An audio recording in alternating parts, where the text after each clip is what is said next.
Bank ঋণে নির্ভরতা বেড়েছে সরকারের। ৩ মাস বাকি থাকতেই ছাড়িয়েছে পুরো অর্থ বছরের লক্ষ্যমাত্রা। ৯ মাসে ব্যাংক ব্যবস্থা থেকে ঋণ নিয়েছে প্রায় ১,০৯,০০০ কোটি টাকা। দায়িত্ব গ্রহণের ১.৫ মাসেরও কম সময়ে বিএনপি সরকার ঋণ নিয়েছে ৪১,০০০ কোটি টাকা। একদিকে পরিচালন ব্যয় বৃদ্ধি, অন্যদিকে কাঙ্ক্ষিত রাজস্ব আদায়ে ব্যাংক ঋণ বাড়ছে সরকারের, যা অর্থনীতির জন্য অশনি সংকেত। এতে ক্ষতিগ্রস্ত হবে বেসরকারি খাত, কমবে বিনিয়োগ ও নতুন কর্মসংস্থান। বাংলাদেশের প্রথম 5D AI ইনভার্টার যুক্ত সর্বোচ্চ বিদ্যুৎ সাশ্রয়ী যমুনা এয়ার কন্ডিশন। স্থবির অর্থনৈতিক কর্মকাণ্ড, গতি নেই ব্যবসা বাণিজ্যে। গেল কয়েক মাস ধরে কমছে রপ্তানি আয়ের প্রবৃদ্ধিও। সব মিলিয়ে নেতিবাচক প্রভাব পড়েছে সরকারের রাজস্ব আদায়ে। অর্থ বছরের ৮ মাসে লক্ষ্যমাত্রা থেকে পিছিয়ে আছে প্রায় ৭১,৫০০ কোটি টাকা। অন্যদিকে বেড়েছে পরিচালন ব্যয়, যে কারণে বাড়ছে ব্যাংক ঋণে নির্ভরতা।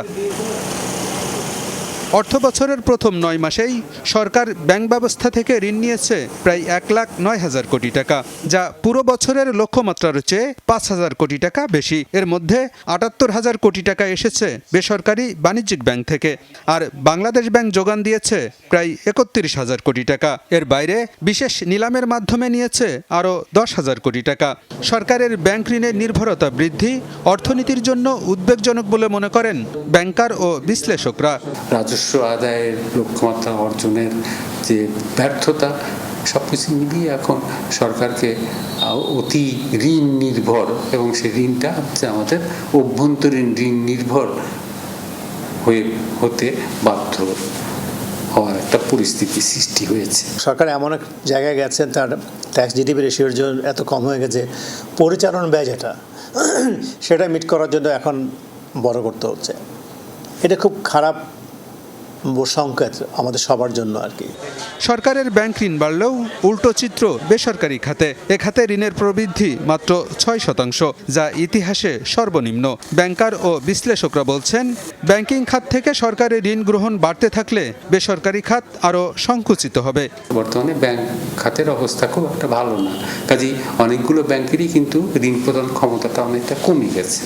কাজেই এই সব কিছু মিলিয়ে এখন যেটা সরকার যদি বেশি বেশি ঋণ গ্রহণ করে, সেক্ষেত্রে বেসরকারি খাতে ঋণ প্রবাহের ক্ষেত্রে একটা অসুবিধার সৃষ্টি হতে পারে। বেসরকারি খাতে তো ঋণ যদি না আসে, তাহলে তো বেসরকারি খাত ঘুরে দাঁড়াতে পারবে না। এখন যেহেতু চাহিদা নাই, ওরকম মেজর ইস্যু হচ্ছে না,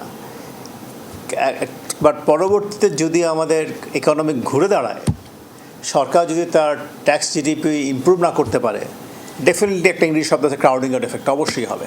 তখন দেখা যাবে কি ইন্টারেস্ট রেট বেড়ে যাবে, ডিপোজিট রেট বেড়ে যাবে, লেন্ডিং রেট বেড়ে যাবে, তখন তো একটা ওখানে বিষয়টা একটা চাপের সৃষ্টি হবে।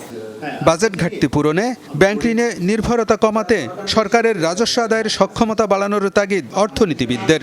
বলছেন, কমাতে হবে অপ্রয়োজনীয় ব্যয়। আলমগীর হোসেন, যমুনা নিউজ, ঢাকা।